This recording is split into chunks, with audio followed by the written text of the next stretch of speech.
రండి.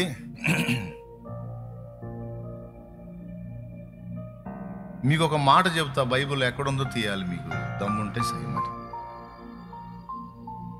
క్రీస్తు శిలువ యందు తప్ప మరి దేని యందును నేను అతిశయింపకుందునని నిశ్చయించుకుంటుని అన్నాడు పౌలు. ఎక్కడన్నాడు?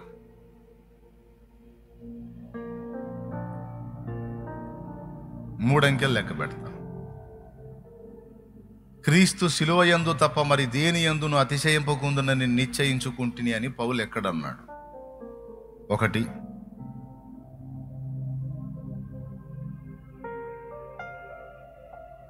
1:30 అంటే మీకు అవకాశం ఇస్తున్నా, ఎవరాడతారని.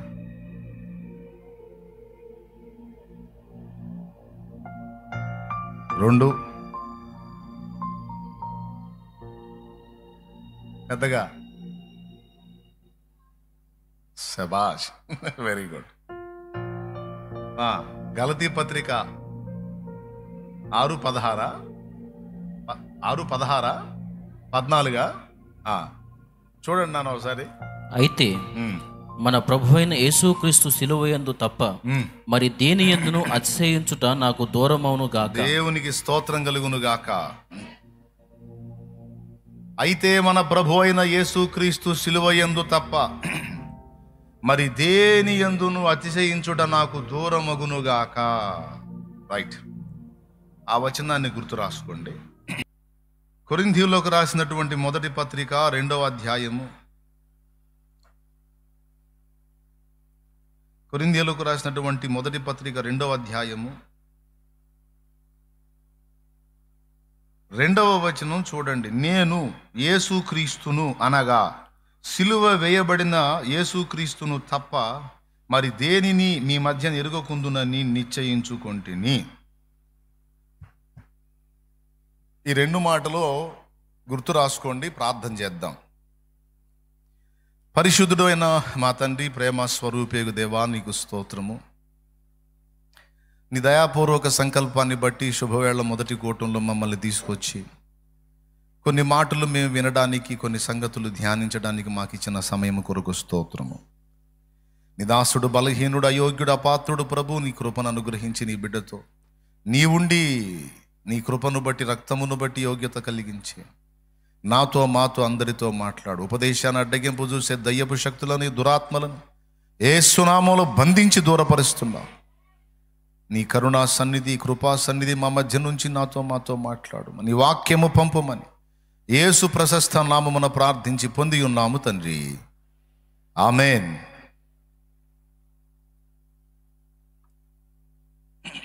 దేవునికి మహిమ.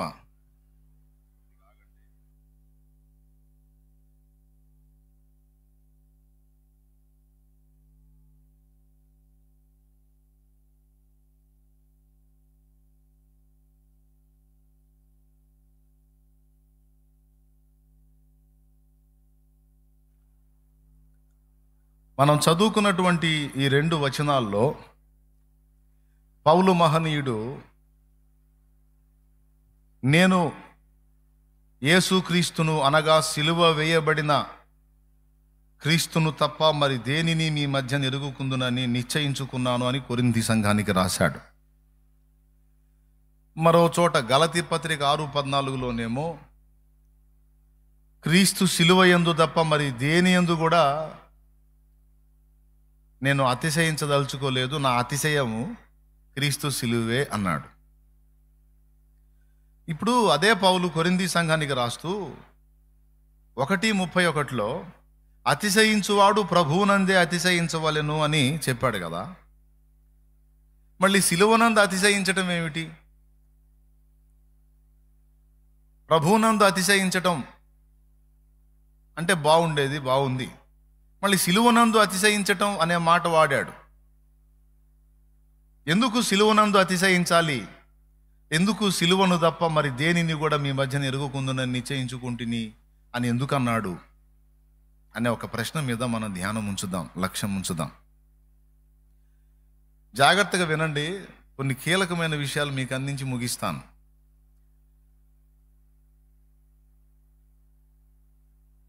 యేసుక్రీస్తు సిలువ ప్రత్యేకమైనది. ఇక సిలువ తప్ప మనం చెప్పుకునే గొప్పలన్నీ లోకంలో కూడా ఉన్నాయి. సింపుల్గా మీకు డైరెక్ట్గా పాయింట్లోకి తీసుకొస్తున్నా. ఇప్పుడు మీరు ఎవరికైనా లోకస్తులకు క్రీస్తుని పరిచయం చేయడానికి అద్భుతాలను వాడారనుకో, చర్చికి రా, నీకెందుకు జబ్బులు తగ్గుతాయి, అప్పులు తీరుతాయి, సమస్యలు పోతాయి, ఉద్యోగం వచ్చిద్ది, పిల్లలు పుడతారు అని నువ్వు చెప్పావు అనుకో, అన్యజనుల్లో కొంతమంది ఏమంటారో తెలుసా? మేం పోయిన దగ్గర కూడా పోయినప్పుడు మాకు అప్పులు తీరినాయి అంటారు. మేం పోయే దగ్గరకు పోయినప్పుడు కూడా మాకు పిల్లలు పుట్టారంటారు. అసలు నాకైతే 16 సంవత్సరాల పిల్లలు లేరు, ఫలానా దగ్గరకు పోయినాక పిల్లలు పుట్టారు, నాకు ఫలానా స్వామి ఇచ్చాడు అంటారు.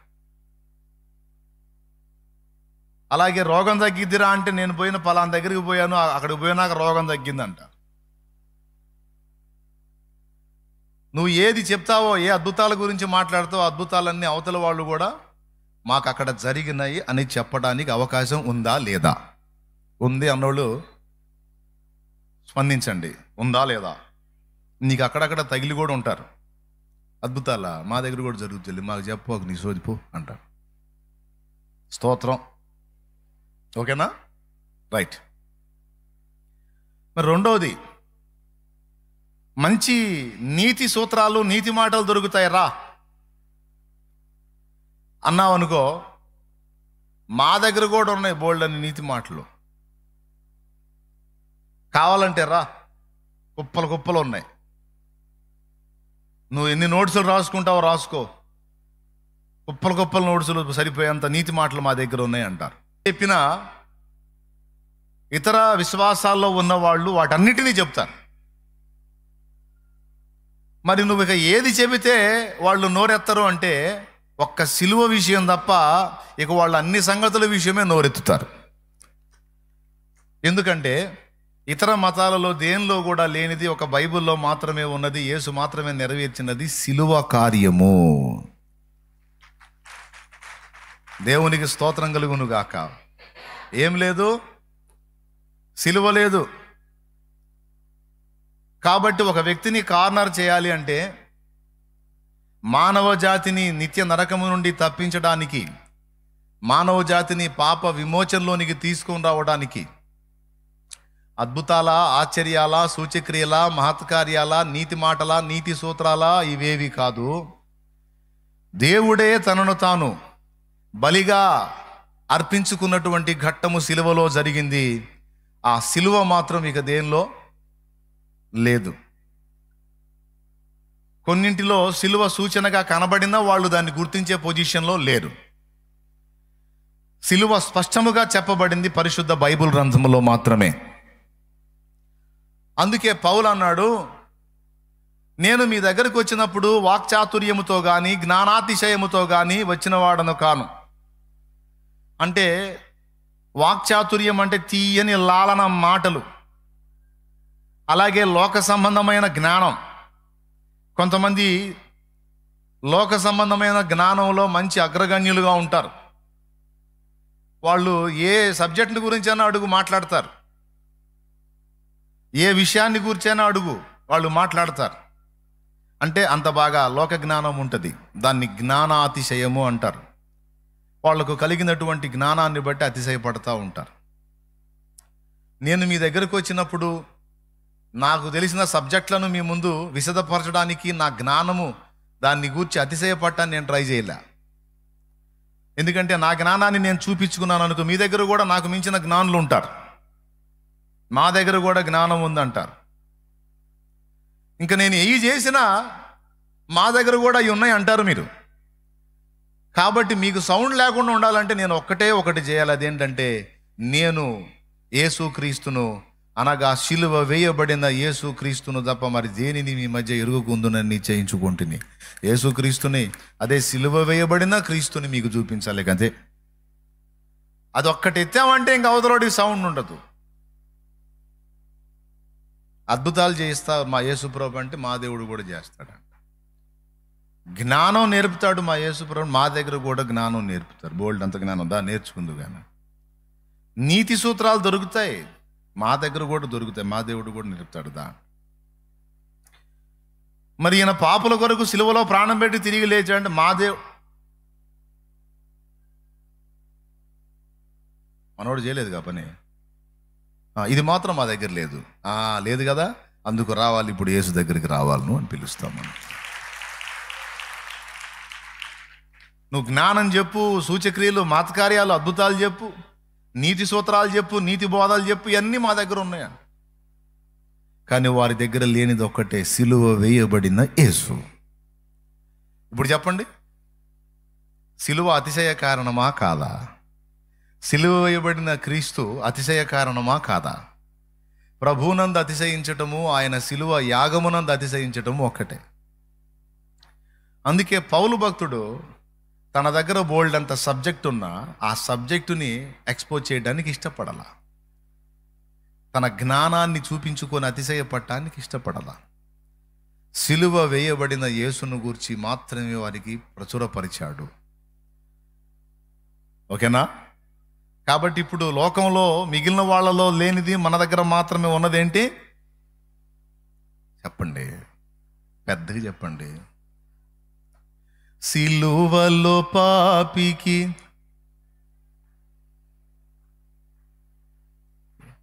విడుదల కలిగిందా?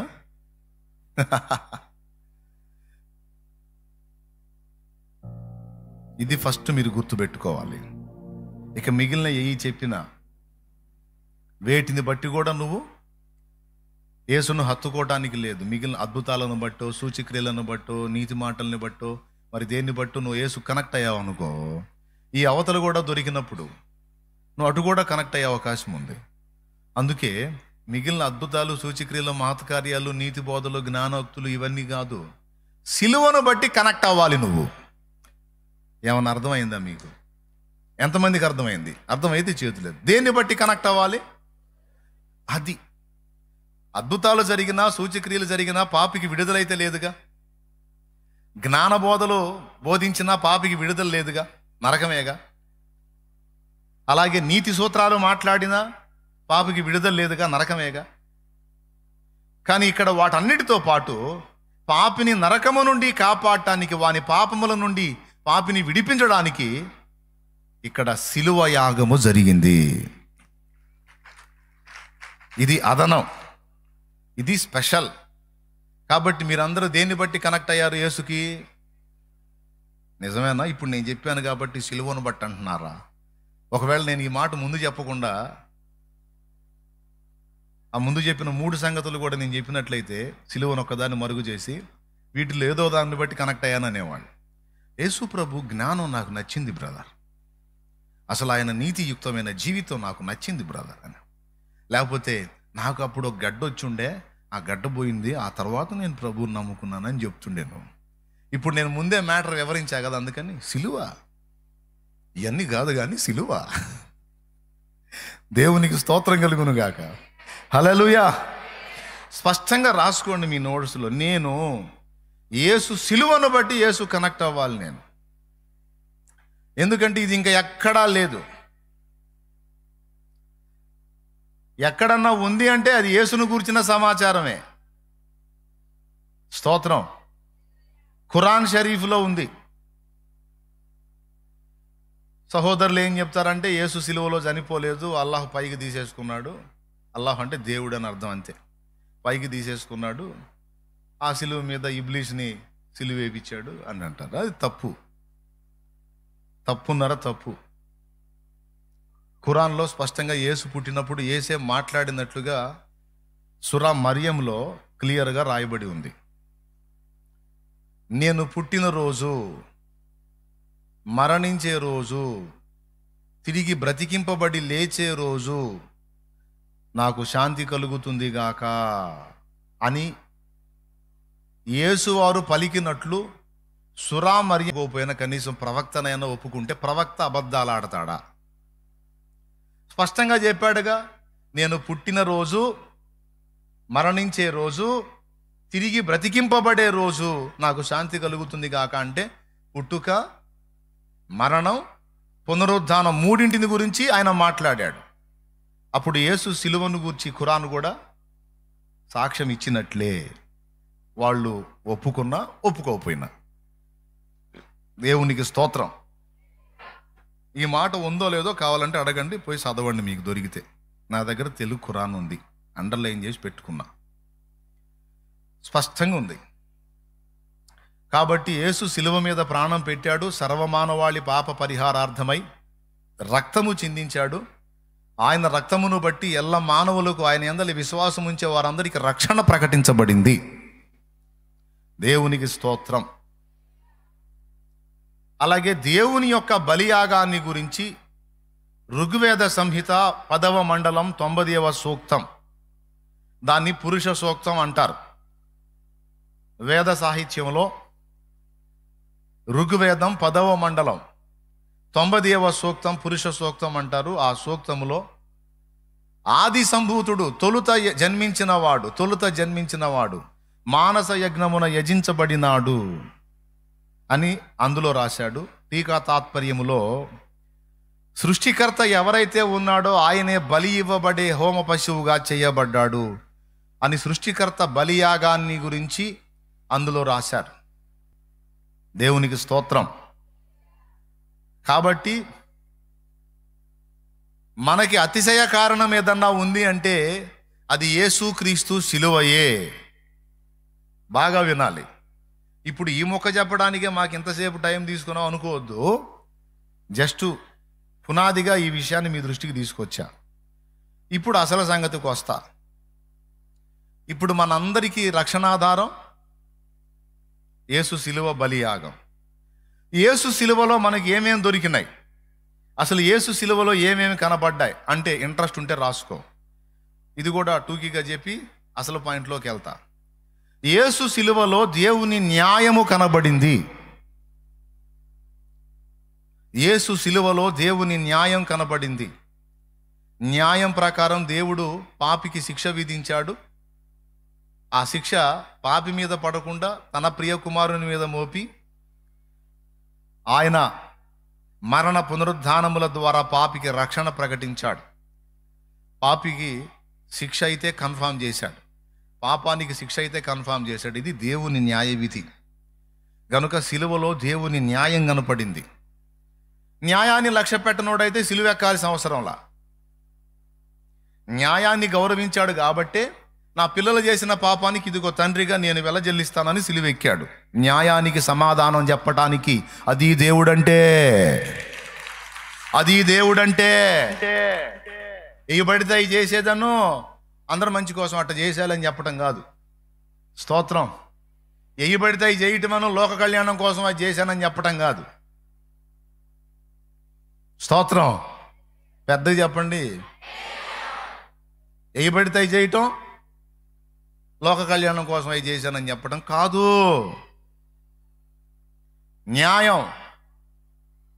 మనమందరము ఆయన పిల్లలము, ఆయన మన తండ్రి. మనమందరం పాపులమై ఉన్నాం. మన పాపమునకు న్యాయం ప్రకారం శిక్ష రావాలి. మనం ఇచ్చే లంచాలు తీసుకొని దేవుడు వదిలిపెడితే దేవుడు తేడా అవుతాడు. కాబట్టి లంచాలు పరిష్కారం కాదు. దేవుడికి ఏదో ఇస్తే అవి తీసుకొని వదిలేసేదానికి అది పరిష్కారం కాదు. మరి ఏది పరిష్కారం అంటే పాపానికి శిక్షయే పరిష్కారం. అయితే పిల్లలు చేసిన పాపానికి పిల్లలు నశించడం ఇష్టం లేని తండ్రి ఆ శిక్షను తన మీదికి తీసుకొని తన శరీరమందు దానికి శిక్షను అనుభవించి న్యాయానికి, ధర్మానికి, సత్యానికి సమాధానం. మరి ఈ విధంగా చేసినోడు ఇంకెక్కడున్నాడో ఒకసారి చూపించు, నాకు చూపించు. సర్వమానవాళి పాప పరిహారార్థమై ఇలాగూ నెరవేర్చిన వాడు ఇంకెవరున్నారు? ఒక్క యేసు తప్ప ఇంకెవరూ లేరు. అందుకే ఎన్ని తిట్టినా, కొట్టినా, దూషించినా, ఎన్ని రకాలు మాట్లాడినా ఆయనను గూర్చి, ఆయన సత్యమును గూర్చి ప్రకటించకుండా ఉండలేకపోతున్నాం, ప్రకటించకుండా ఉండం. స్తోత్రం. ఓకేనా? సిలువలో ఏం కనపడింది? మీ క్లారిటీ ఉందా? 2 ఏళ్ళు అన్నంత క్లారిటీ. Okay, right. సిలువలో దేవుని ప్రేమ కనపడింది. సిలువలో ఏం కనపడింది? దేవుని ప్రేమ కనపడింది. పాపాన్ని ఎంత ద్వేషిస్తాడో, పాపిని ఎంత ప్రేమిస్తాడో కూడా సిలువలోనే అర్థమైంది. ఏం చేద్దాం? పాపులైన తన పిల్లలు కదా. ఇంకొక మాట చెప్పాలంటే ఎవరన్నా మంచోడు కోసం ప్రాణం పెట్టడానికి ఇష్టపడతారు. చెడిపోయినోడి కోసం ఎవరైనా ప్రాణం పెడతారా? మనలో ఒక్కళ్ళన్నా మంచోళ్ళు ఉన్నారు? అబద్ధాలు ఆడకుండా నిజం చెప్పండి. నేను 100% మంచోడిని, మంచిదన్న వాళ్ళు చేతులు ఎత్తండి. గజమాల ఆర్డర్ చేస్తా. స్తోత్రం. ఒక్కళ్ళు కూడా లేరు, ఫుల్ తేడా. అయితే మనందరము పాపులమై ఉండగానే యేసుక్రీస్తు మన పాపముల కోసము చనిపోయెను. ఎంత ప్రేమించాడు! ఇందాక చిన్నోడు పాడాడు, యేసు నన్ను ప్రేమించినావు, పాపినైనా నన్ను ప్రేమించినావు. ఎందుకు పనికొస్తాను తండ్రి నీకు? నా వంటి నరుడొకడు నన్ను ప్రేమించిన నా వలన ఫలం కోరతాడు. ఏ ఫలం లేకుండా నన్ను ఎవడు ప్రేమించడు. ఎవరన్నా నన్ను ప్రేమించి దువ్వుతున్నారంటే నా వల్ల వాళ్ళకి ఏదో ఉపయోగం ఉంది కాబట్టి లాలన మాటలు, దువ్వుడు మాటలు ఎన్ని ఉంటాయి. ఎవడికి పనికి రాకపోతే అందరూ ఎప్పుడు చేస్తావు అంటారు. ఎవరైనా నన్ను ప్రేమించారంటే ఏదో ప్రతిఫలం నా వల్ల ఉంటేనే. మరి నా వల్ల నీకేం ప్రతిఫలం ఉంటుందయ్యా? నీ వంటి పుణ్యునికి నా వంటి పాపితో కేవలం ఏమి లేకనైనా నా కోసం అంత త్యాగం చేశావు ప్రభువా. యేసు నన్ను ప్రేమించినావు, పాపినైనా నన్ను ప్రేమించిన. యేసు సిలువలో దేవుని ప్రేమ కనపడింది. దేవునికి స్తోత్రం. యేసు సిలువలో దేవుని నీతి కనపడింది. దైవ నీతి, దైవ న్యాయం, దైవ నీతి, దైవ ప్రేమ కనపడ్డాయి సిలువలో. ఇంకేం జరిగింది సిలువలో? మనందరికీ శత్రువైన అపవాదికి ఓటమి కలిగింది సిలువలో. తన యందు విశ్వాసం ఉంచే వారికి శత్రువు మీద జయము కలిగింది సిలువలో. దేవునికి మహిమ. మనందరం సైతానుకు బందీలం అయిపోయాం పాపం చేసి. మొత్తాన్ని సంకలో పెట్టు కూర్చున్నాడు వాడు. ఇప్పుడు యేసు ప్రభు సిలువలో మరణించి తిరిగి లేచిన తర్వాత వాడి కబంధ హస్తాల్లోంచి బంధ విముక్తులం అయిపోయాం. ఇప్పుడు మనం స్వతంత్రులం అయిపోయాం. పాపమునకు, సాతానుకు మన మీద ఇక అధికారము, మరణానికి కూడా లేదు. మరణానికి ఎందుకు లేదు? సత్తన్నాంగా అంటారా? సచ్చినా మళ్ళీ బతుకుతాం. స్తోత్రం కలుగునుగాక. సచ్చినా మళ్ళీ బతికినప్పుడు ఇంకా దానికి విలువేముంది? నిద్రపోయాడు, లేచాడు, దానికి విలువేముంది? చనిపోయినా తిరిగి బ్రతుకును కదా. కాబట్టి ఇక మరణానికి విలువ, ఇక రెండవ మరణం అసలు లేనే లేదు. అంటే నరక ప్రయాణం లేదు. కాబట్టి శత్రువు ఓడిపోయాడు. మనల్ని ఎట్లనన్నా ఈడ్చికెళ్ళాలని స్కెచ్ గీశాడు. బుస్ అయిపోయాడు వాడు. పాపం వేసిన స్కెచ్లన్నీ సిలువలో బుస్ అయిపోయినాయి. వాడు ఓటమి పాలయ్యాడు. యేసు జయించాడు. తన యందు విశ్వాసం ఉంచిన వారందరినీ ఆ జయించిన లిస్టులోకి చేర్చాడు. ఇప్పుడు యేసును బట్టి మనందరం కూడా నిత్య జీవానికి వారసులం. శత్రువు ఓడిపోయాడు సిలువ విషయంలో. సిలువలో ఓకే, సిలువలో ఇంకేం దొరికింది మనకి? నిత్య జీవం లభించింది. సిలువలో ఏం జరిగింది? నిత్య నరకము తప్పించబడింది. రాసుకో, బోల్డన్ ఉన్నాయి సిలువలో. నిత్య జీవము లభించింది, నిత్య నరకము తప్పించబడింది. ఇంకేం దొరికింది సిలువలో? ఇంకేం దొరికింది?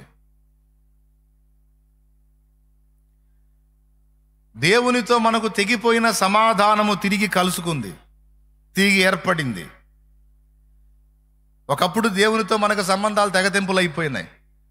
ఎందుకంటే మన పాపములను బట్టి ఆయన మన తండ్రి అంటే మనము ఆయన సన్నిధికి చేరగలం. వీడు ఆర్భాటానికి ఇంత హడావుడి చేసి పెళ్లి చేసుకుంటాడు. తడిసి మోపడే.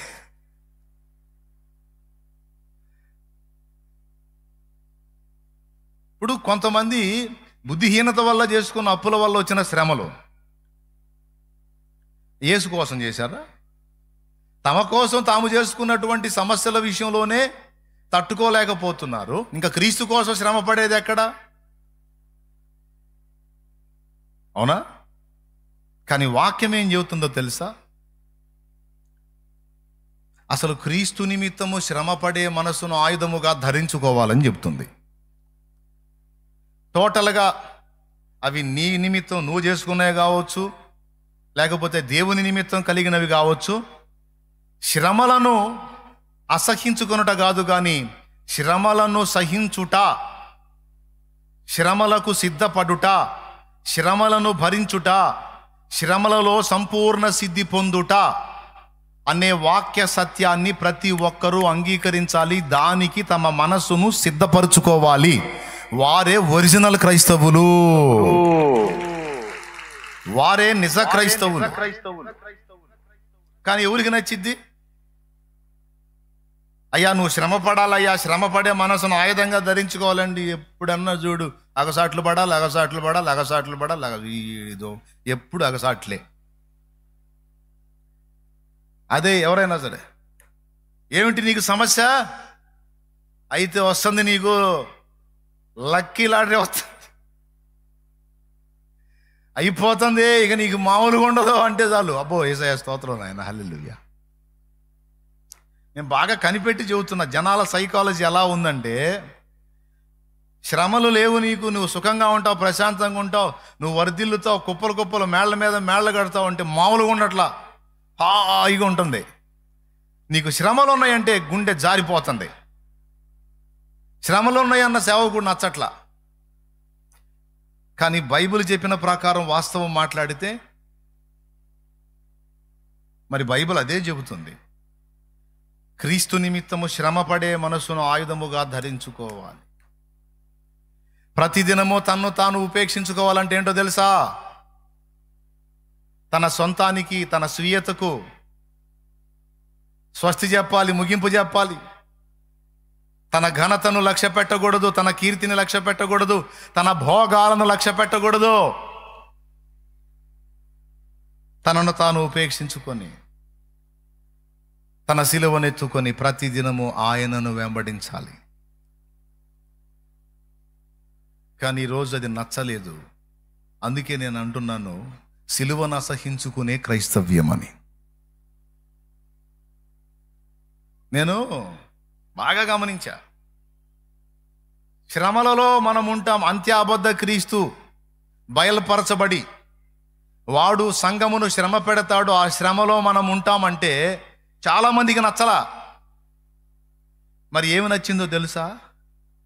వాడు బయలుపడక మునిపే మనం జంప్ అవుతాం అన్నది నచ్చింది. దేవునికి స్తోత్రం.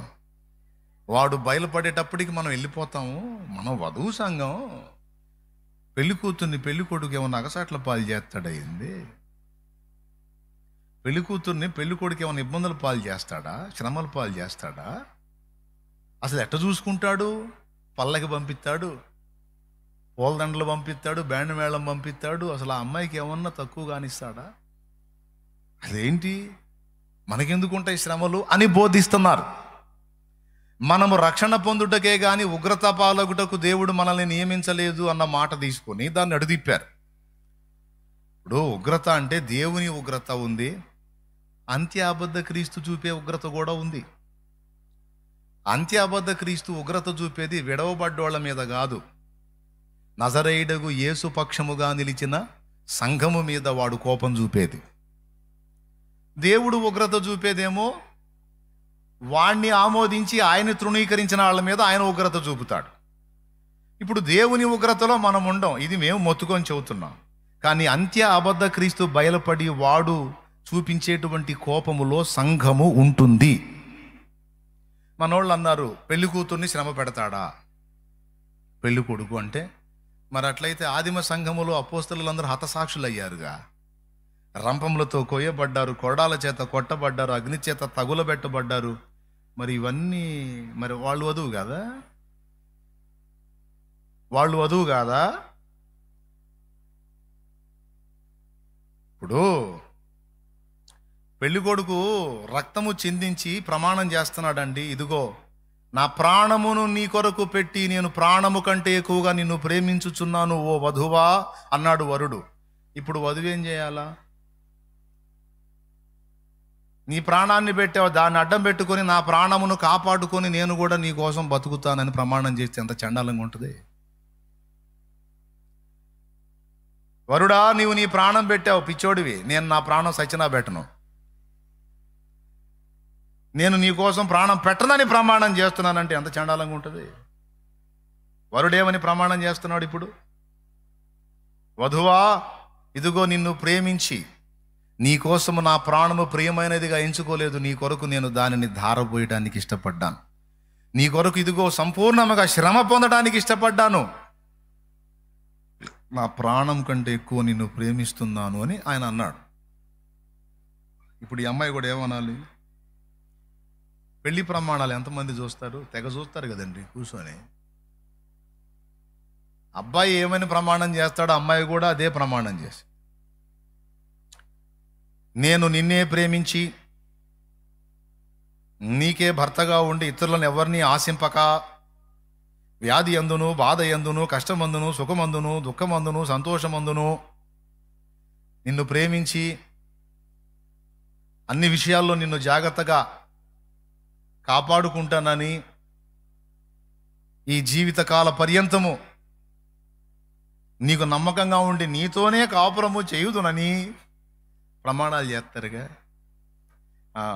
ఇప్పుడు ఈయనేం చేశాడో ఆమె కూడా అదే చేయాలి కదా. ఆమె ఏం చేసిద్ది?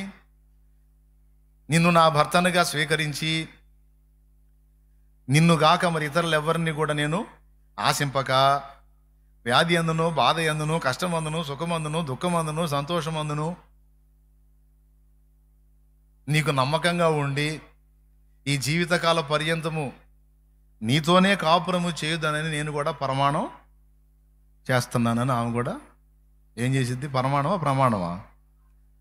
ప్రమాణం చేసిద్ది. ఆమె ప్రమాణం చేసిద్ది, ఆయన ప్రమాణం. ఇద్దరి ప్రమాణం ఒకటేగా? చెప్పలేమండి. మరి ఇప్పుడు పెండ్లి కుమారుడు ప్రమాణం చేస్తున్నాడు, ఓ నా ప్రియ వధువా, ఇదిగో నేను నిన్ను నా ప్రాణము కంటే ఎక్కువగా ప్రేమిస్తున్నాను, నీకోసం నా ప్రాణమునే ధారపోశాను అని పెండ్లి కుమారుడు అన్నప్పుడు పెండ్లి కూతురు ఏమనాలి? ఓ నా వరుడా, నా ప్రియమైన వరుడా, ఇదిగో నేను నిన్ను ప్రేమించి నీ కొరకు నేను సహా నా ప్రాణమును పెట్టనిష్టపడుచున్నాను, నీకంటే నా ప్రాణము నాకు ప్రియమైనదిగా నేను ఎంచుకోవటం లేదు. That is original Christianity. దేవునికి స్తోత్రం కలుగునుగాక. అది నిజమైన క్రైస్తవ్యం. ప్రభువా, నేను నిన్ను ప్రేమించి నా ప్రాణమును నాకు ప్రియమైనదిగా ఎంచుకోవటం లేదు. ఏ బాధలైనా, ఇరుకులైనా, ఇబ్బందులైనా, కష్టాలైనా, నష్టాలైనా, మరణమే ఎదురైనా నిన్ను మాత్రం వదిలే ప్రసక్తి లేదు. నీ కోసం చచ్చిపోతా అవసరమైతే, వెనకడుగు వేసే ప్రసక్తే లేదు అని సంఘం కూడా నిరూపించుకోవాలిగా. ఆ నిరూపించుకునే ఛాన్స్ మరి ఆయన ఇవ్వద్దు. ఎట్లా వచ్చింది ఆ ఛాన్సు? విలన్ లైన్లోకి వస్తే వచ్చింది. అది మేము చెబుతుంది. దానికి లేఖనాధారాలు కూడా చూపిస్తున్నాం చాలా స్పష్టంగా. ఒకే ఒక వచనం, ప్రకటన గ్రంథము 20వ అధ్యాయం ఒకసారి తీసుకోండి. ప్రకటన గ్రంథము 20వ అధ్యాయము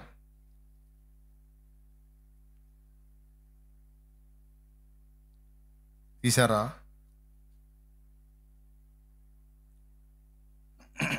4వ వచనం నుంచి చదువు. అంతటా సింహాసనములను చూచి తిని వాటి మీద ఆసనులై యుండు వారికి విమర్శ చేయుటకు అధికారం ఇయ్యబడెను.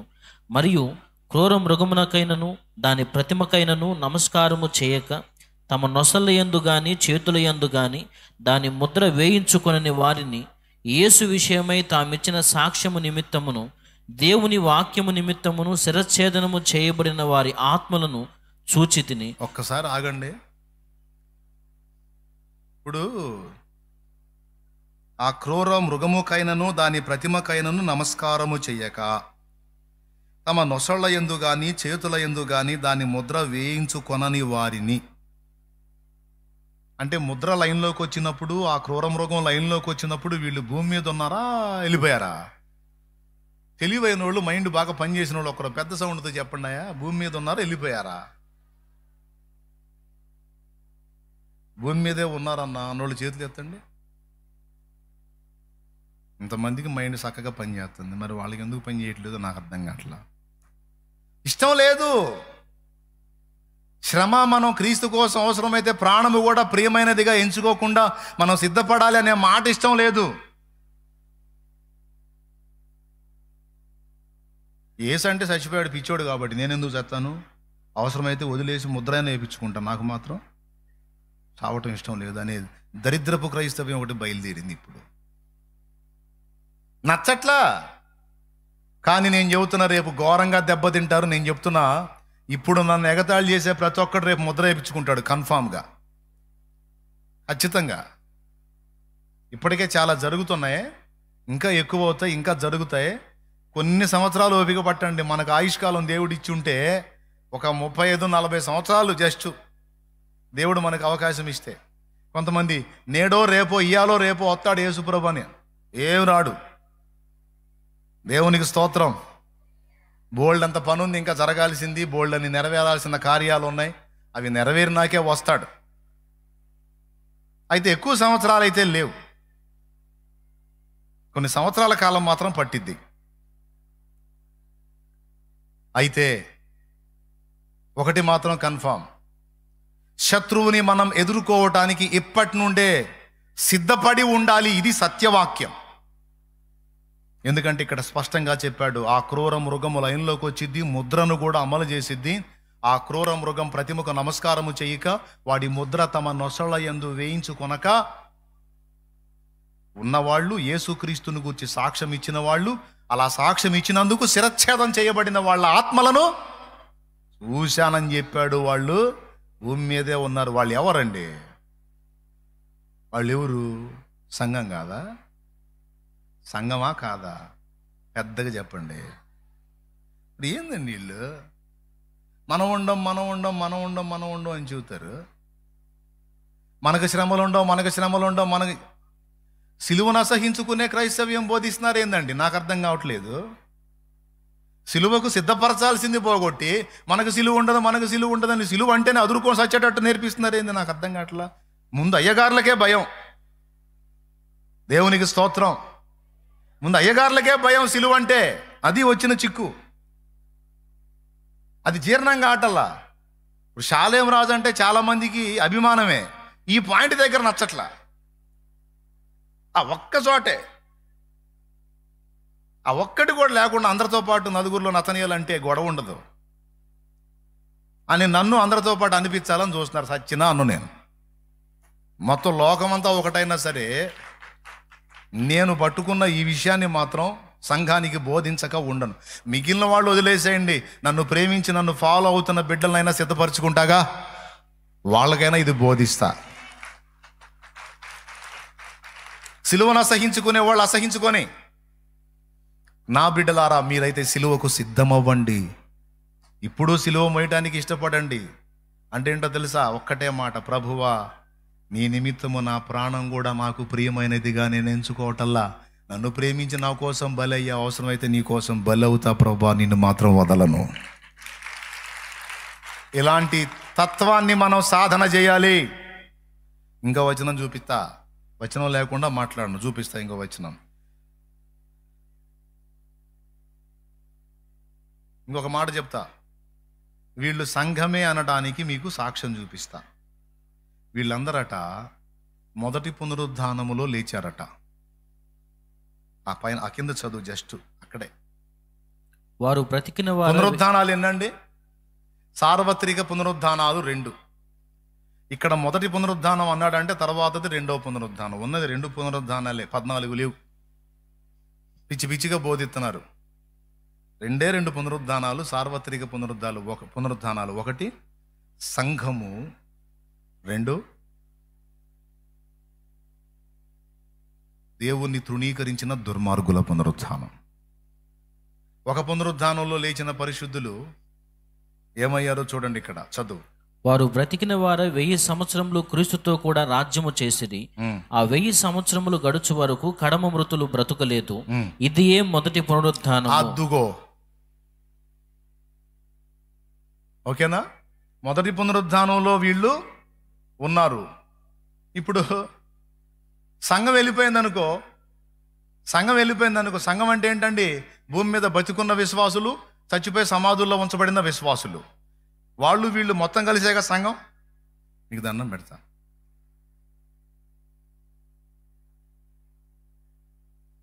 ఇప్పుడు ఇందాక సోదరు నిద్రించింది, మనం ప్రజెంట్ ఉన్నాం. ఒకవేళ ఏసే రాకడ ఇప్పుడు జరిగింది అనుకో, ఆమె లేచిద్దా లేవదా? ఆమె లేచేది మొదటి పునరుద్ధానం అయిద్దా, రెండోది అయిద్దా? పెద్దగా చెప్పండి. అది క్లారిటీ ఉందిగా మీకు? ఓకేనా? మనోళ్ళు ఏం చెబుతున్నారు తెలుసా? సంఘం ఒకసారి పోయిద్దంట, అదొక పునరుద్ధానం అంట. తర్వాత ఇంకొక రౌండ్ మళ్ళీ కొంతమంది మారుతారంట, వాళ్ళు కూడా ఎత్తబడతారంట, వాళ్ళు అది ఇంకో పునరుద్ధానం అంట. అప్పుడు మొత్తం ఎన్ని పునరుద్ధానాలు? మహాశ్రమంలో కొంతమంది మారుతారంట, వాళ్ళు ఎత్తబడతారంట, అదొక పునరుద్ధానం అంట. ఏం బోధిస్తున్నారో, ఏం మాట్లాడుతున్నారో నాకు బుర్ర పోతుంది వీళ్ళ బోధలు వింటా ఉంటే. వైనం లేదు, పాడు లేదు. ఉన్న పునరుద్ధానాలు రెండే రెండు. ఒకటి సార్వత్రిక సంఘ పునరుద్ధానము, రెండు విడవబడిన అన్యుల పునరుద్ధానం. వాళ్ళెందుకు లేపబడతారు? అన్యులో ధవళ సింహాసన తీర్పుకు లేపబడతారు, నిత్య శిక్షణ పొందడానికి లేపబడతారు. మరి మనం ఎందుకు లేపబడతాం?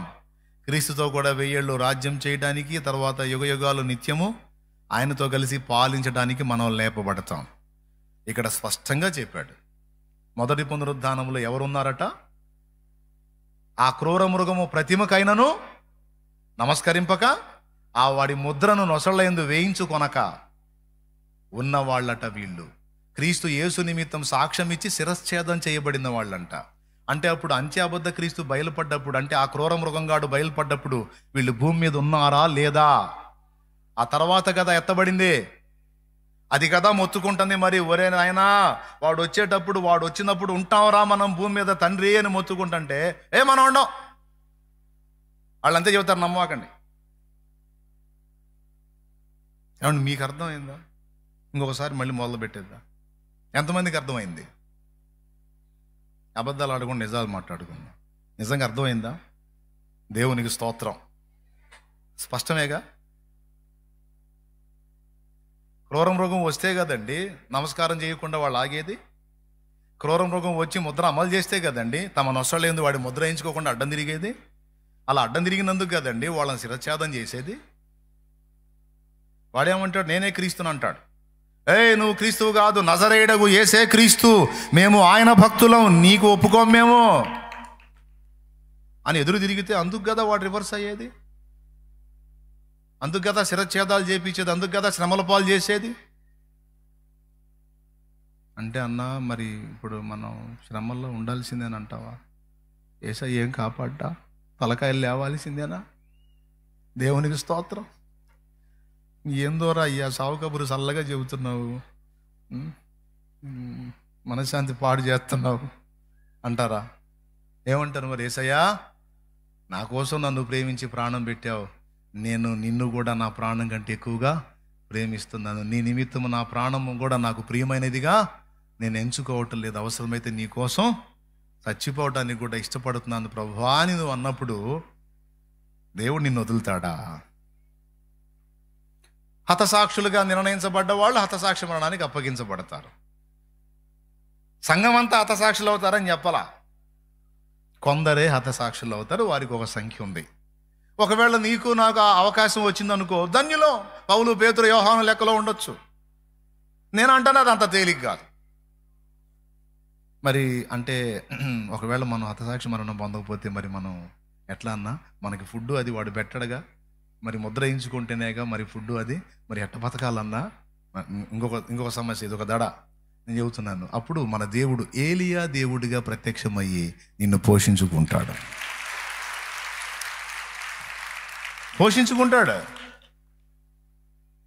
కాపాడుకుంటాడు. వాడు అబద్ధికుడు, అబద్ధానికి జనకుడైన వాడు, అన్ని పనులు చేసినప్పుడు సత్య సంబంధి అయిన వాడు, సర్వశక్తుడు, సృష్టికర్త అయిన వాడు మనల్ని బతికించుకోలేడా? శోధన కాలమున నేనును నిన్ను కాపాడేదని ప్రకటన గ్రంథంలో వాగ్దానం చేశాడు. తప్పకుండా కాపాడుతాడు. మీకు ఇంకొక రెఫరెన్స్ చూపిస్తా. ప్రకటన గ్రంథం 7వ అధ్యాయం తీసుకోండి. నేను చెప్పేది నా సొంత మాటల్లో చెప్పట్లా, ఏదో కథలు చెప్పట్లా, రిఫరెన్స్ చూపించి స్పష్టంగా వివరించి మాట్లాడుతున్నాను. మరి ఈ వచనానికి అర్థం ఏందో చెప్పండి. ప్రకటన 20 నేను చూపించిన వచనానికి మీనింగ్ ఏంది? మరి అప్పటికి సంఘం వెళ్ళిపోయిందని బోధిస్తున్నారు. ఎట్లా వెళ్ళిపోయింది? మరి వీళ్ళెవరు? వాడి ముద్రని వ్యతిరేకించారంట, వాడి ప్రతిమకు కూడా నమస్కారం చేయలేదంట. వీళ్ళు యేసుని గురించి సాక్ష్యం ఇచ్చారంట. మరి ఎవరు వీళ్ళు? సరే, ప్రకటన గ్రంథం 7 తీశారా? ఏమంటే తీశారా? చూడండి, 9వ వచనం నుంచి చూడండి, బాగా చూడండి, కళ్ళు దగ్గర పెట్టుకొని చూడండి. ఇక నేను ముగించబోతున్నాను. అటు తరువాత నేను చూడగా, కళ్ళు ఒళ్ళు రెండు దగ్గర పెట్టుకొని చూడండి. అటు తరువాత నేను చూడగా, ఇదిగో ప్రతి జనములో నుండి, ప్రతి వంశములో నుండి, ప్రజలలో నుండి, ఆయా భాషలు మాట్లాడు వారిలో నుండి వచ్చి ఎవడును లెక్కింపజాలని ఇక్కడ ప్రతి అనే మాట రౌండ్ కొట్టండి. ప్రతి జనములో నుండి అంటే భూమి మీద ఉన్న జనములన్నిటిలో నుండి, ప్రతి వంశములో నుండి అంటే భూమి మీద ఉన్న వంశములన్నిటిలో నుండి, ఇక ఈ దేశం ఆ దేశం లేదు, ప్రపంచవ్యాప్తముగా, అలాగే ప్రజలలో నుండి, ఆయా భాషలు మాట్లాడు వారిలో నుండి వచ్చి ఎవడును లెక్కింపజాలని ఒక గొప్ప సమూహము కనబడెను. అబ్బో, ఎవరు లెక్క పెట్టలేరంట. దేవునికి స్తోత్రం. నేను చెబుతున్నా, ఇప్పుడు సువార్త విననోళ్ళు, సువార్తను వ్యతిరేకించే వాళ్ళు కూడా భవిష్యత్తులో విని మారు మనసు పొంది రక్షణలోకి రాబోతున్నారు. చాలా మంది కోట్ల సంఖ్యలోనే మారుతారు ప్రజలు. ఇంకా అప్పుడే ఈ వచనం నెరవేర్పు. ప్రతి జనములో నుండి, ప్రతి వంశములో నుండి, ప్రజలలో నుండి, ఆయా భాషలు మాట్లాడు వారిలో నుండి ఎవడునూ లెక్కింపజాలని ఒక గొప్ప సమూహము కనబడెను. సింహాసనం ఎదుట ఉన్నారట. వాళ్ళు తెల్లని వస్త్రాలు ధరించి ఖర్జూరం మట్టలో చేతబట్టుకొని దేవుణ్ణి మయంపరుస్తున్నారట. ఎంత సమూహం అంటే ఆ సమూహాన్ని ఎవడు లెక్క పెట్టలేడని చెప్పాడు. ఓకే, వీళ్ళెవరు?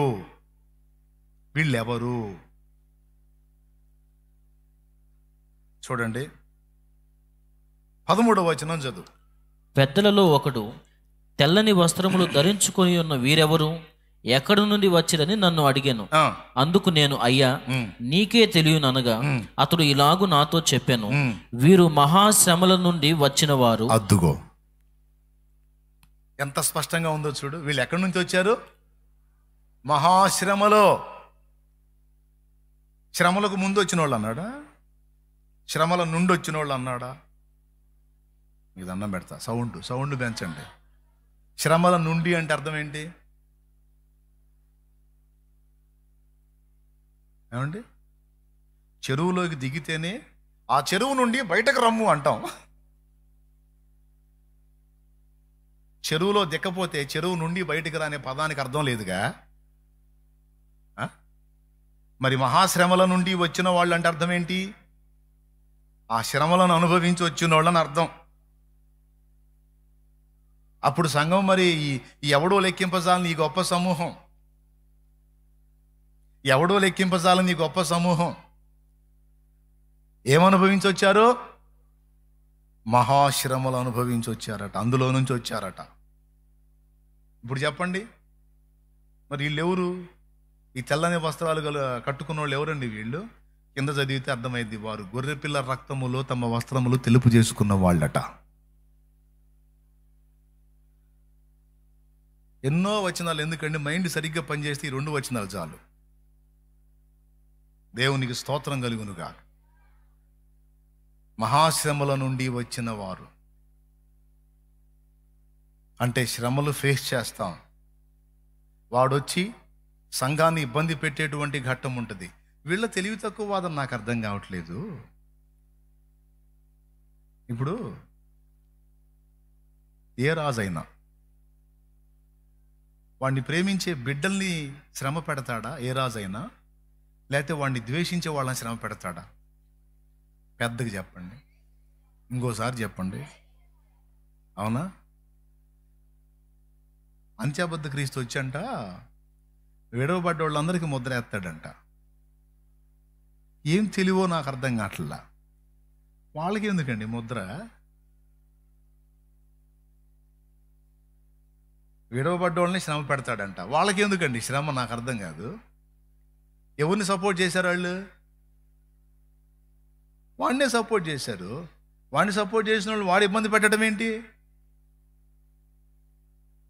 వాడిని వ్యతిరేకించే వాళ్ళని కదా వాడు ఇబ్బంది పెట్టాలి.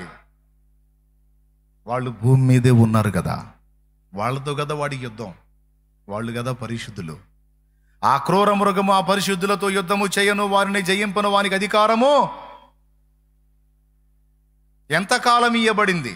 అది కూడా చూడు, ప్రకటన గ్రంథం 13వ అధ్యాయం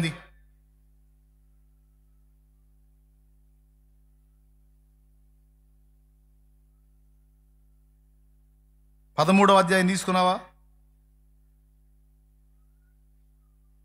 చూడండి, 7వ వచనం చదువు. మరియు పరిశుద్ధులతో యుద్ధము చేయను, వారిని జయింపును, దానికి అధికారం ఇవ్వబడెను. దేవునికి స్తోత్రం కలుగును గాక. ఎన్ని నెలలయా? 5వ వచనం చదువు. మరియు 42 నెలలు తన కార్యము జరుపని అధికారము దానికి ఏర్పాటాయను. అంటే 42 నెలలు ఉండుటకు దానికి అధికారం ఇయ్యబడెను. అది విషయం. 42 నెలలు సంవత్సరాల్లోకి తీయండి, 3.5 సంవత్సరం వచ్చింది. 3.5 సంవత్సరాలు వాడు సంఘమును శ్రమ పెడతాడు. వాడి పరిపాలన, ప్రపంచ నియంత పరిపాలన ప్రారంభమైన 3.5 సంవత్సరములు, 42 నెలలు వాడు తన అధికారమును నెరవేర్చ వాడికి అవకాశం ఇయ్యబడింది. ఆ 42 నెలలు వాడు ఏం చేస్తాడు? పరిశుద్ధులతో యుద్ధము చేయను, వారిని జయింపను, వానికి అధికారం ఇయ్యబడి ఉన్న. అంటే ఆ 42 నెలలు పరిశుద్ధులు ఎక్కడున్నారు? ఇంతగా పరిశుద్ధులు అంటే ఎవరు? 1 కొరింథీ పత్రిక 1వ అధ్యాయం 2వ వచనం.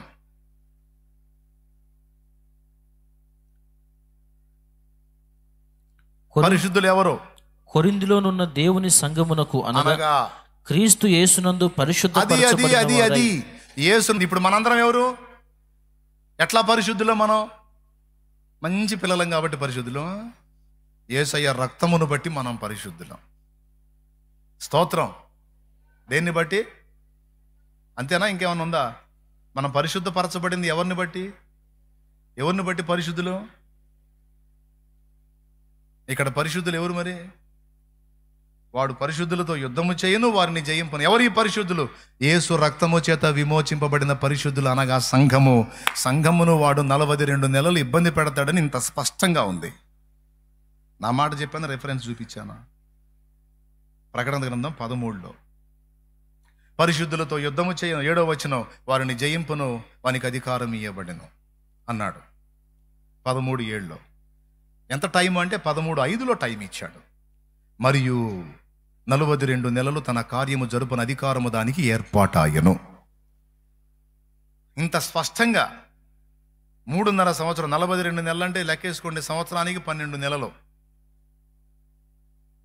3.5 సంవత్సరం ఎన్ని నెలలు వస్తాయి? 42 నెలలు వస్తాయి. లెక్కేసుకోండి. 12 3 36. 3 సంవత్సరాలకి, సంవత్సరానికి 12 నెలల కాడికి 3 సంవత్సరాలకి 36 నెలలు. అర్ధ సంవత్సరానికి 6 నెలలు. ఈ 36కి 6 కలుపు 42 నెలలు. వెరసి 3.5 సంవత్సరం వాడు సంఘమును ఇబ్బంది పెడతాడని స్పష్టంగా దేవుని వాక్యం మొత్తుకొని చెబుతుంటే, మనం ఉండం, మనం ఉండం. అట్లా బోధించే వాళ్ళంతా తేడా బోధకులు. ఏది? శ్రమలు ఉంటాయిరా, సిద్ధపడండి అని బోధించే వాళ్ళంతా తేడా బోధకులు అంట. ఏముండవు, నున్నగా కడుపులో సల్ల కదలకుండా ఆయన వస్తాడు, మనం పోతామని చెప్పేవాళ్ళు సత్యబోధకులు. బాయ్, కడుపులో సల్ల కదలకుండా నున్నగా సల్లగా వాడు బయలుపడక మునిపి ఆయన వస్తాడు, మనం పోతాం అనేదేమో వాళ్ళు సత్యబోధకులు. శ్రమలు ఉంటాయి, 3.5 ఏళ్ళు వాడు మన టార్గెట్ చేస్తాడు, మనం వాడి పరిపాలన ఎదుర్కోవాల్సి వచ్చింది, మనం ప్రిపేర్డ్గా ఉండాలి. అవసరమైతే ప్రభువా నిన్ను ప్రేమించి నీ కోసం ప్రాణమైనా పెట్టడానికి ఇష్టపడుతున్నానన్న సమర్పణలో మనం ఉండాలని చెప్పేవాడేమో తప్పు బోధకుడు అంట. మీ మనస్సాక్షిని బట్టి మీరు చెప్పండి, ఏది సత్యం? శ్రమలకు సిద్ధపరిచేవాడు సత్య సంబంధే, మనకే శ్రమలు ఉండవు, డింగ్మని పోతాం అనేవాడు సత్య సంబంధే. బైబిల్ మొత్తం స్టార్టింగ్ నుంచి ఎండింగ్ దాకా ఏం మొత్తుకుంది? కొత్త నిబంధన. అనేక శ్రమలు పొందిన మీదట మన పరలోకము. కొంతమంది ఏమంటున్నారు, బ్రదర్ ఆ శ్రమలు అంటే ఇప్పుడు మనం లైఫ్లో పడుతున్నాం చూడు, అయ్యి బ్రదర్ మహాశ్రమలు అంటే అప్పుడు మనం ఉండం. నేను అంటున్నాను, మనం పొందే శ్రమలు మనం పొంది పోతాం ఒకవేళ. అప్పటి తరం వాళ్ళు అప్పుడు ఉంటారుగా. ఒకవేళ మనం ముందు పోయామనుకోండి, ఇప్పుడు 40 ఏళ్ళ వరకు మనం బతికుంటే స్తోత్రం, మనం కూడా ఉంటాం అందులో. ఈలోపు మనం పోయామనుకో, ఆ చివరి ఘట్టంలో ఉండే తరమునైనా ముందే అప్రమత్తం చేయాలి, ప్రిపేర్ చేయాలని నేను మొత్తుకుంటున్నా. అది నేను చెబుతుంది. అంటే మీరు ఉండకపోయినా, నేను ఉండకపోయినా మన పిల్లలన్నా ప్రిపేర్ చేయాలి కదండి, సిద్ధపరచాలి కదా. అరే మీరు ఉంటారా, వాడు ఎంటర్ అవుతాడు, ఇలాంటి ఆజ్ఞను అమలు చేస్తాడు, కాబట్టి మీ విశ్వాసాన్ని కాపాడుకోండి, తలొంచకండి, దీనికి సిద్ధపడి ఉండండి అని బిడ్డలకు నేర్పుకోవటం మంచిదా చెడ్డదా? మైండ్ బాగున్న వాళ్ళందరూ చేతులు ఎత్తండి. మంచిదే అన్నోళ్ళు స్తోత్రం. ఏం కాదని అసలు అట్లా చెప్పకూడదు, మనకి ఏం ఉండవు అని చెప్పాలి. అది సత్యం. మనకు అసలు ఏ నొప్పి ఉండదు, కడుపులో సల్ల కదలకుండా ఆయన వస్తాడు, మనం పోతాం అని చెప్పేది సత్యం అన్నోళ్ళు చేతులు ఎత్తండి. మీ మనస్సాక్షి ఒప్పుకోవట్లా, మీ మనస్సాక్షి ఒప్పుకోవట్లా. అట్లెట్లా కుదిరిద్ది అన్న? శ్రమ పొందకుండా ఎట్లా? శ్రమలకే మనం సిద్ధపడాలి.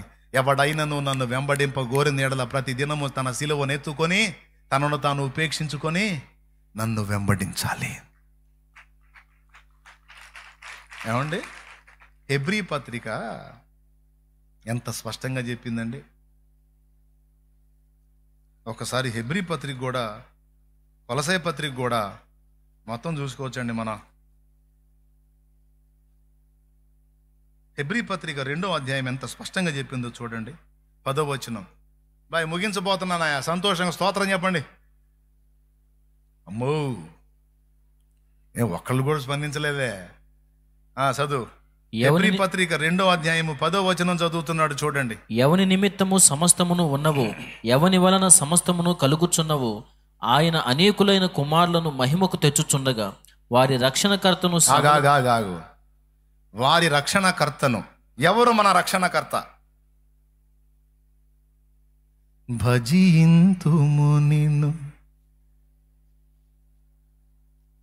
యేసమా రక్షణకర్త. ఎవరు మన రక్షణకర్త? నోరు తెరిసి వారి రక్షణకర్తను శ్రమల ద్వారా సంపూర్ణుడిగా చేయుట. ఎలా సంపూర్ణుడయ్యాడట రక్షణకర్త? శ్రమల ద్వారా. ఎలా సంపూర్ణుడయ్యాడు? శ్రమల ద్వారా. అంటే ఆయన అంటే అసంపూర్ణుడు కాబట్టి ఆయనకి శ్రమలు అవసరం. ఆయన కొంచెం తేడా కాబట్టి శ్రమల వల్ల సంపూర్ణుడయ్యాడు. మనం తేడా కాదు కదా, మనకు అవసరంలా. తెలివి తగలయ్యా. దేవునికి స్తోత్రం. చదువు, కింద చదువు, అయిపోలా. పరిశుద్ధ పరచు వారికిని పరిశుద్ధ పరచబడు వారికిని అందరికీ ఒక్కటే మూలము. ఈ హేతువు చేతను వారిని సహోదరులను పిలుచుటకు ఆయన పరిశుద్ధ పరచు వానికిని పరిశుద్ధ పరచబడు వారికిని అందరికీ ఒక్కటే మూలము.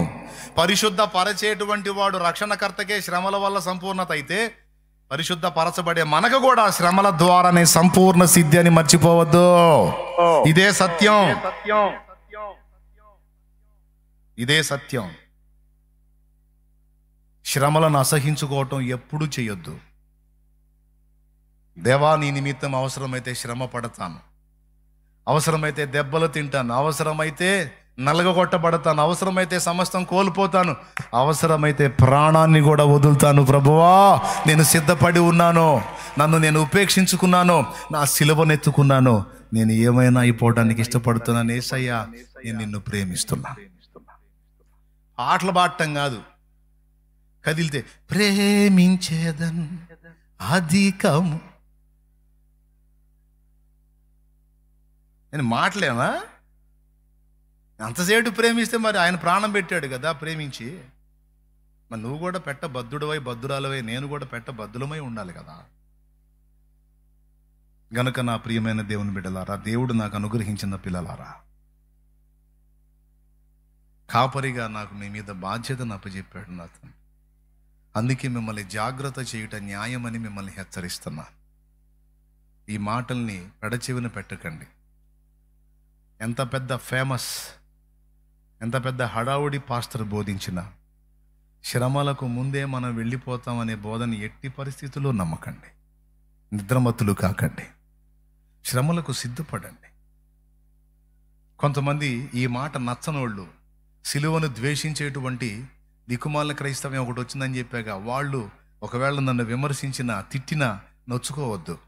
ఎందుకంటే నేను చెప్పే మాట వాళ్ళని గుచ్చిద్ది కాబట్టి నొచ్చుకొని ఖచ్చితంగా నన్ను విమర్శిస్తారు. బయటికి విమర్శించకపోయినా లోపలైనా గుటగుటలాడుతూ ఉంటారు. నేను కనపడితే చాలు ఎగాదిగా చూస్తూ ఉంటారు. వీడు తేడా, ఎందుకు తేడా అంటే వీడు శ్రమలు ఉన్నాయని చెబుతాడు, శ్రమల్లో మనం ఉంటామని చెబుతాడు. అందరూ శ్రమలకు ముందే మనం వెళ్ళిపోతామని చెబుతుంటే వీడు మాత్రం శ్రమల్లో మనం ఉంటామని చెబుతాడు. మామూలుడు కాదు.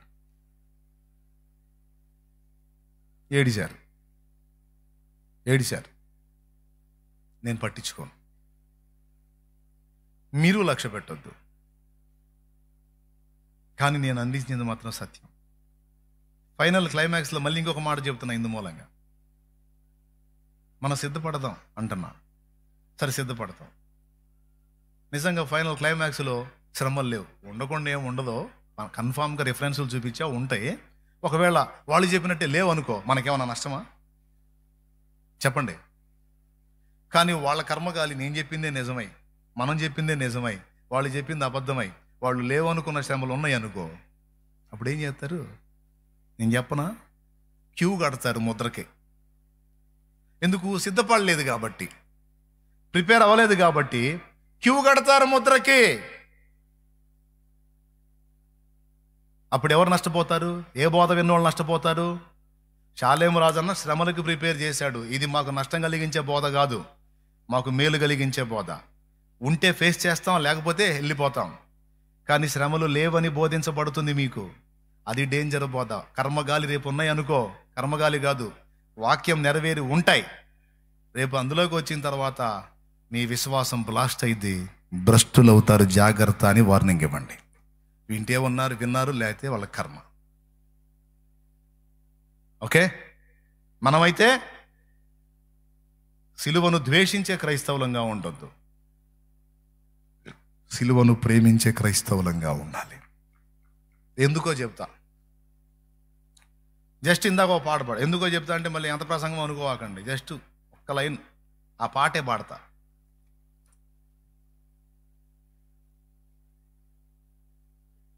జయ హే జయ హే జయ హే జయ హే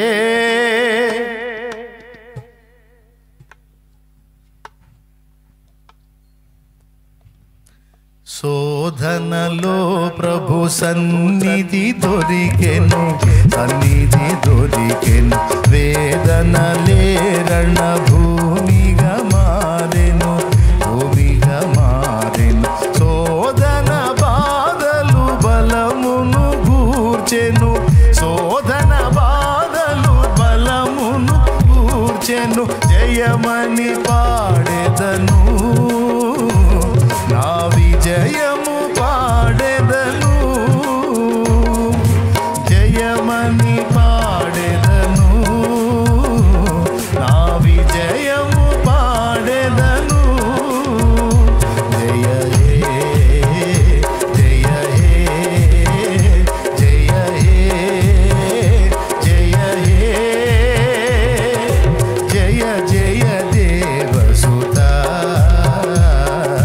జయ జయ విజయ సుధ.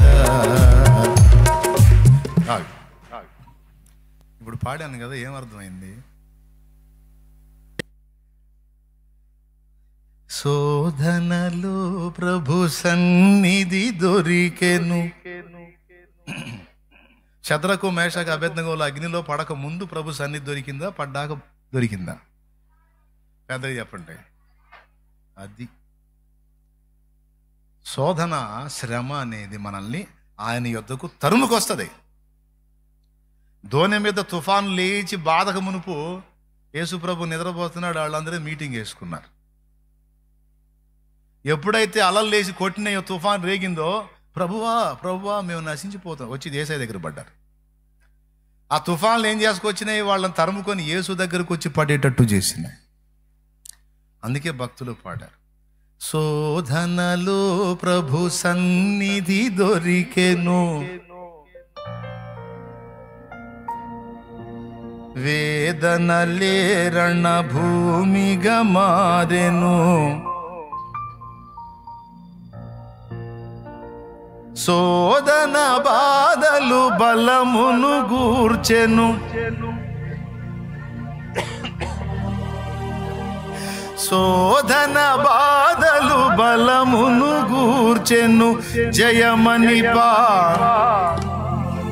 ప్రియులారా, నీకు తెలీదు, శ్రమలే మనకు దేవుని సన్నిధిని దగ్గర చేస్తాయి. శ్రమలే మనకు రణభూమిగా మారి అందులో జయం పొంది రేపు దేవుని బహుమానం పొందడానికి కారణమవుతాయి. ఏ శ్రమ పొందకుండా, ఏ పోటు పొడవకుండా రేపు పోయి ఏం పొందుతా? నాకు అర్థం కావట్లేదు. బహుమానం ఎందుకు ఇవ్వాలి? క్రీస్తు కొరకు శ్రమపడి, నింద పొంది, బాధ పొంది, ప్రయాసపడి, ఇబ్బంది పడి, మరి ఆ రణభూమిలో పోరాడి జయిస్తే బిడ్డదా, కష్టపడ్డాదా, ఇదిగో బహుమానం అంటాడు. బహుమానం అనగానే మనకేదో షీల్డ్లను, కప్పులు గుర్తొస్తాయి. కాదు, ఆయన ఇచ్చే బహుమానం వేరు. ఆడికి పోతే కానీ అర్థం కాదు. ఈ 10 పట్టణాల మీద ఉండి అంటాడో, లేకపోతే ఈ ప్రాంతం తీసుకోమంటాడో, ఎంత కేటాయిస్తాడో తెలియదు. అది నిత్యత్వం అంతా ఉంటుంది మనకి. కహాని కాదు, బైబిల్ చెప్పిన సంగతి అది. ఇక ఎంతమందిని అప్పచెబుతాడో, ఎంతమంది మీద అధికారిగా ఏర్పాటు చేస్తాడో, ఇక ఏ స్థాయిని ఇస్తాడో తెలియదు. ఆ రణభూమిలో గెలిచిన వాడికి అసలు ఏ మాత్రం యేసుప్రభు కోసం వాడబడకుండా, శ్రమ పడకుండా, ఫుల్గా సబ్బును రుద్దినట్టు యేసుప్రభుని బాగా వాడుకుంటే, ఎవరిని? యేసుప్రభుని బాగా సబ్బును రుద్దినట్టు రుద్ది బాగా యేసుప్రభుని వాడుకుంటే, రేపు పరలోకం మీద నాకు బాగా వాడావు రారా, నన్ను మామూలుగా వాడలేదు రా, నువ్వుదా సూపర్గా వాడావు. అదేంది ప్రభా, మరి వాడుకున్నా కూడా, నిన్ను వాడుకున్నా కూడా మరి బహుమానం, నన్ను వాడుకున్నావు, నీకు నీకు బహుమానం దారా. ఎవరికి ఇస్తాడు బహుమానం? సబ్బు అరిగిపోయినట్టు యేసు కోసం అరిగిపోయినోడికి బహుమానం అంటే, అరిగిపోయినామెకి బహుమానం, శ్రమ పడినామెకి బహుమానం, కష్టపడ్డామెకి బహుమానం. ఇప్పుడు సుకన్య సోదరుని నిద్రించింది, కూటమి అయిపోయిన తర్వాత అందరూ సంఖలో బైబిళ్ళు పెట్టి హల్లెలూయా అని ఒక ముద్ద తిని పోతానే ఉంటారు. మరి ఆమె పోయేటప్పటికి, పరిచారకులు పోయేటప్పటికి ఎంత టైం అయింది? సాయంత్రం 6 అయింది. ఏం కర్మండి? అందరూ తెలివైన వాళ్ళు చక్కగా ఆదివారాన్ని కూడా, ఇప్పుడు ఫస్ట్ కూటానికి వచ్చిన వాళ్ళు కొంతమంది కూటమి అయిపోగానే ఇప్పుడు కొంతమంది ఇప్పటికే టైం చూసుకుంటూ ఉంటారు, కానీ వెళ్ళాలి మేమని. ఎందుకు? ఇప్పుడు నుంచి పనికి పోవటానికి. మహా తెలివి. ఆదివారాన్ని కూడా రుద్దుతున్నారు సబ్బులాగా. స్తోత్రం, హల్లెలూయా. ఏమండి, మరి ఆ బిడ్డ ఎంతమంది పరిచారకులు? ఎప్పుడు అన్నంగా వచ్చి ఎప్పుడు దాకా చాకిరి? దేవుని కోసం కరిగిన జీవితం, అరిగిపోయిన జీవితం, వాడబడిన జీవితానికి బహుమానం. ఈ రణభూమిలో పోరాడాలి, విజయం సాధించాలి, దేవుని కొరకు ఖర్చు అవ్వాలి. వేదనలే రణభూమిగా మారెను, ఆ రణభూమిలో జయం సాధించాలి. శోధనలో ప్రభు సన్నిధి దొరికెను, వేదనలే రణభూమిగా మారెను, శోధన బాధలు బలమును. నీకు తెలియదు, రాటు తేల్తా ఉంటాను. ఈ శోధనలో అటుకొట్టి ఇటుకొట్టి, అటుకొట్టి ఇటుకొట్టి మొండి విశ్వాసలాగా తయారైపోతా. ఈ ఎట్టయిపోతావు అంటే, ఈ కొట్టబడి చివరికి నీ తల తీసేస్తానంటే, తీసేరా తొందరగా. కానీ ఏం చేస్తావు? మహాయ తల తీసేస్తావు. నువ్వు తీసేస్తే ఆయన అతికించలేడు వెళ్ళి ఎరా. కానీ ఏం చేస్తావు? మహాయితే చంపుతావు. ఎప్పుడైనా చచ్చేదే, అదేదో ఆయన కోసం చచ్చే సాక్ష్యం. శోధన బాధలు బలమును గూర్చెను, బలవంతులుగా చేస్తాయి మనల్ని శ్రమలు. ఇప్పుడు చెప్పండి, సిలువను అసహించుకోవాలా, స్వాగతించాలా? మరి ఇప్పుడు శ్రమలు పోవాలని చేయమంటారా, ఉండాలని చేయమంటారా, రావాలని చేయమంటారా? నీకు దండం రా, నేను అడిగే వస్తాను, మాకు తెలుసు.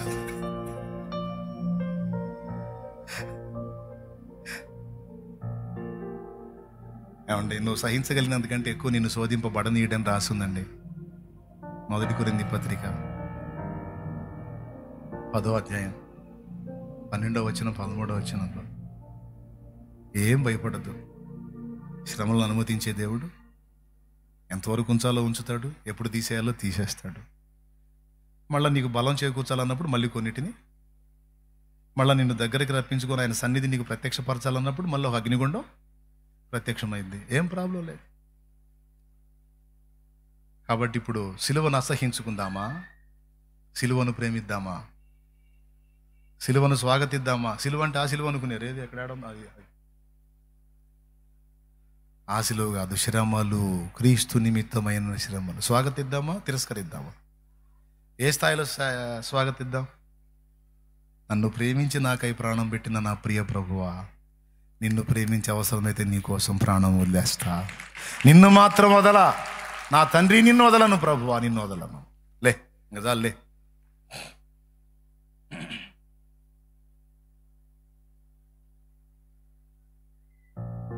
ప్రార్థన కాలము బహు ప్రియమాయను.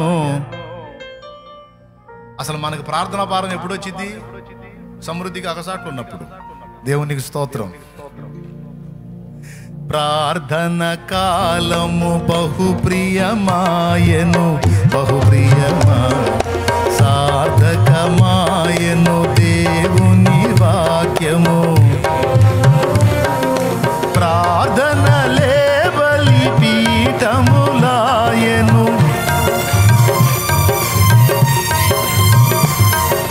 ప్రార్థనలే బలిపీఠములాయను. జయమని పాడెదము, నా విజయము పాడెదను.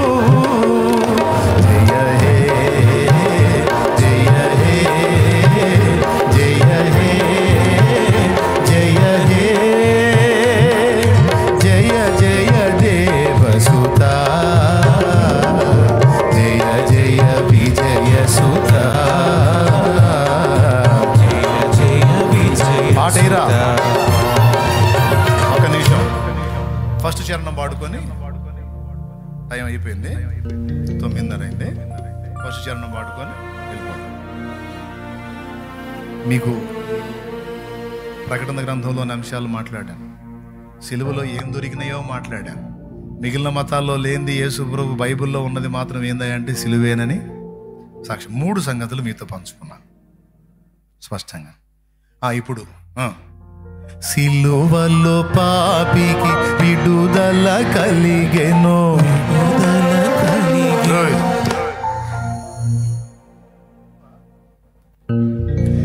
పై శృతిలో పాడుతున్నారు, పై శృతిలో పాడకూడదు. విడుదల కలిగెను, అది అది అది ఆ నోట్లో అంటే నేను తేడా పడతాను. అందుకని సిలువలో పాపికి విడుదల కలిగెను, విడుదల కలిగెను.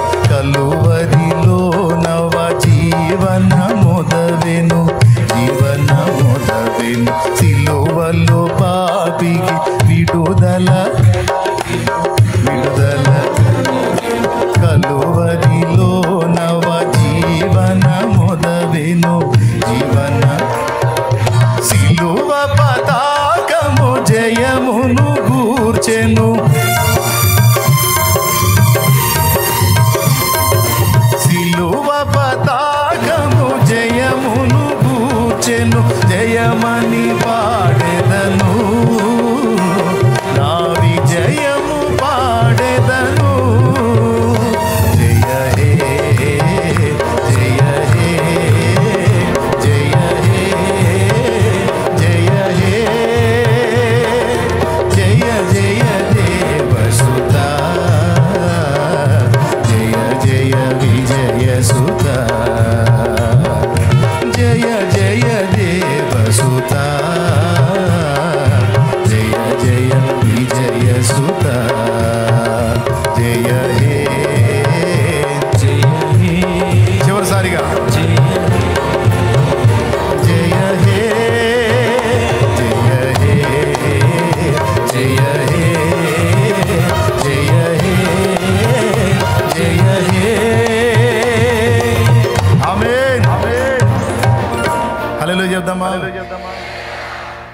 ప్రార్థన.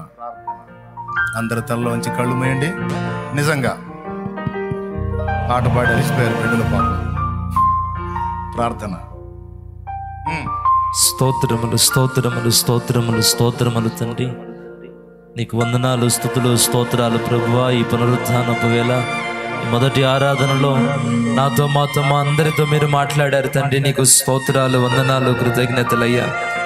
మేము వేటి యందు అతిశయం కలిగి ఉండాలో, దేనిని బట్టి అతిశయించాలో అద్భుతమైన రీతిలో మీరు మాతో మాట్లాడినందుకు కొరకు మీకు స్తోత్రాలు ప్రభువా.